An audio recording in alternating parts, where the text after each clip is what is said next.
Episode 1. The Hollow. Hello, my name is John Matthews. I have amnesia. 9 days ago I was changing a tire when some kind of animal attacked me and my best friend. Her name's Sarah. She's been my greatest friend since we were kids. So I'm told. After the attack I was rushed to hospital and spent 9 days in a coma. When I woke up the sun was burning my eyes. It took me a few minutes to adjust to the light. They felt strange, like I had never used them before. My vision was blurred at first. Then it began to clear up. After I finally got used to the light I looked around the room. Next to me was a chair over which a blanket. They were hers. I could still smell the sweat linger in the air. It was the sweat of sitting and worrying about someone you love for 8 days straight, spending every waking moment talking to them and praying, hoping that they'll come back to life. I felt a chill coming from the window. Next to the window there were balloons and a basket filled with foods, chocolate, candy. I stood up and walked to them. There was a card. Dear John, the first hope you like these. I heard they're your favorite. Sincerely, Mayor Black. I couldn't remember who that was. I couldn't remember who I was, not even my name. I looked out of the window and I saw mountains of trees.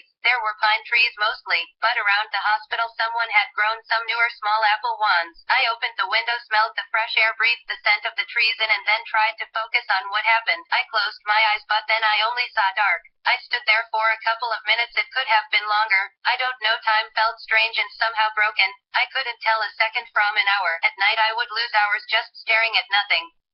It was like I was present every moment of the time I lost, but all those moments went by together at the same time, and again that effect in reverse, and molded and shifts and many other things I can't describe, because every time they pass and I try to think and verbalize in my head, the things disappear and change. I turned around and went into the corridor. It seemed empty, hollow, strange for a hospital. I walked around and tried to find someone who could tell me where I was. Someone to explain why I couldn't remember anything. There was nobody there. No nurses, no doctors, nobody. I was completely alone in the entire flower. I searched frantically in every room before I knew it. It had gotten dark. I decided to go downstairs and look for someone there. The elevator wasn't working. The lights were out too. I slowly crept through the dark. Step by step I made my way down. And then the first flower. Nothing, just like before. Nobody was around. No patients were in their rooms. There was no apparent sign of life anywhere.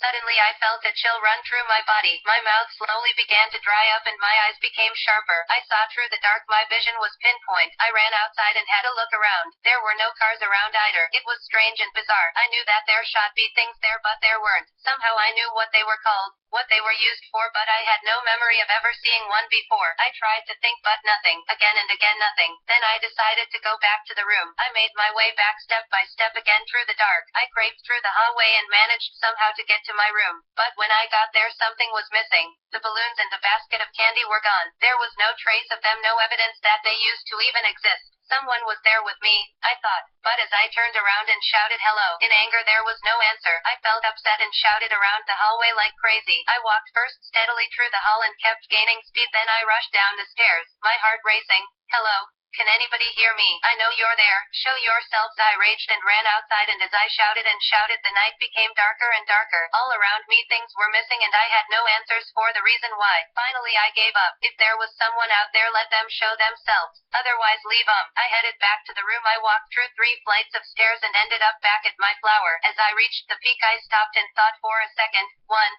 2, 3. I felt confused about something, but I didn't know what. I let it go and went back to my room.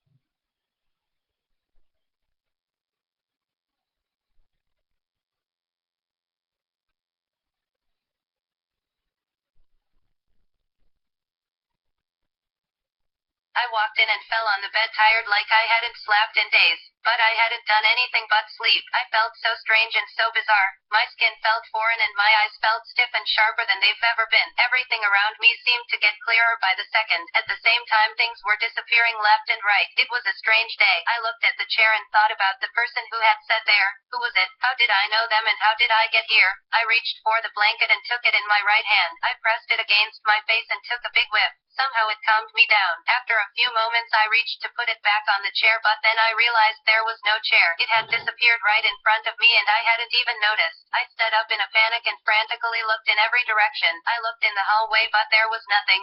Then I looked out the window and again nothing. What the hell was going on?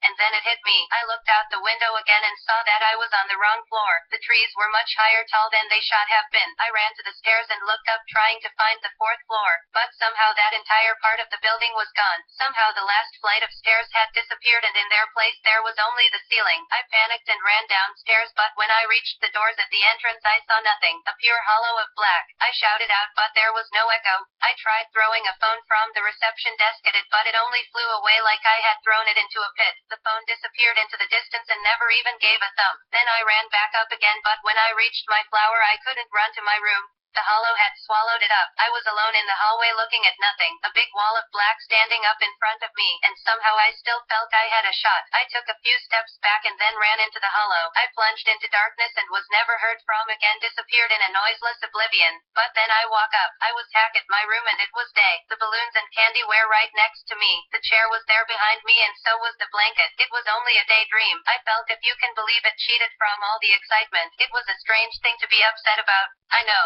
but somehow that darkness draws me in. It keeps coming back every time I close my eyes. Every time it's different. I don't know why, but it's always there waiting for me. I just hope I'm not going insane.